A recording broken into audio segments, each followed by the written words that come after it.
Hello friends, मी क्षितेश भालेराव. तुम्हाला सगळ्यांना माहितीच आहे की या वर्षी IBPSने कॅलेंडरमध्ये चेंजेस केले आहेत आणि त्यामुळे तुमची AFOची एक्झाम जी आहे ती प्रीपोन झालेली आहे. म्हणजे दरवर्षी ज्या महिन्यात होते तिथे न होता आता 50 दिवसावर तुमची AFOची प्री आलेली आहे. खूप मुलांनी मला येऊन विचारलं, सर 50 दिवसात मी काय करू, मला तर काहीच कळत नाही, आता मी 50 दिवसात माझा पोर्शन कसा संपवू किंवा 3 सब्जेक्टचा मी अभ्यास कशारित्या करू. तर याच प्रश्नांची उत्तर देण्यासाठी मी तुमच्या समोर आलेलो आहे.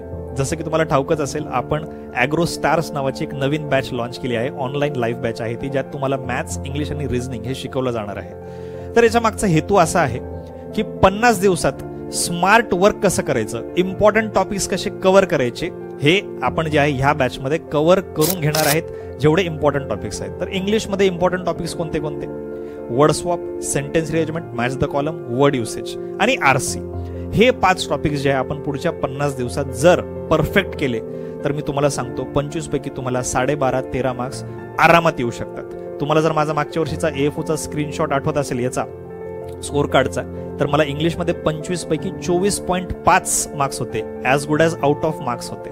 तर तुम्हाला तर तेवढे पण नाही मिळवायचे. तुम्ही जर 50% जरी मिळवले, 12.5-13 मार्क्स जरी तुमचे आले, तरी तुम्ही एक्झाम जी आहे ती क्रॅक करू शकतात. तर मग यासाठी स्मार्ट वर्क करायचा कसा, तर आपण एक टाइम बाउंड स्टडी करणार आहे.